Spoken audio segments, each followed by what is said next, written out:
Communist party CPI నిరంతరం ప్రజల పక్షాన పోరాడుతూనే ఎన్నో నిర్బంధాలు అనేక రకాల ప్రభుత్వాలకు ఎదురుండి సవాళ్లు విసిరినటువంటి భారత కమ్యూనిస్ట్ పార్టీ 100 సంవత్సరాల చరిత్ర కలిగినటువంటి ఏకైక రాజకీయ పార్టీలో కమ్యూనిస్ట్ పార్టీ భారత కమ్యూనిస్ట్ పార్టీ.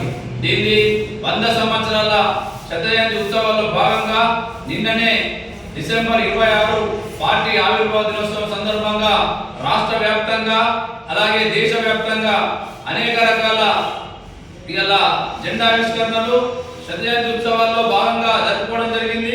దీనిలో భాగంగా నల్గొండ జిల్లాలో ఇలా శత జయంతి ఉత్సవాల ముగింపు కార్యక్రమం సంబంధించి భారీ బహిరంగ సభ సోమవారం రోజు ఏర్పాటు చేయడం జరుగుతుంది. కాబట్టి ఈ బహిరంగ సభకు పెద్ద ఎత్తున ప్రజలు తరలి వచ్చి ఈ బహిరంగ సభను విజయవంతం చేయాలని చెప్పి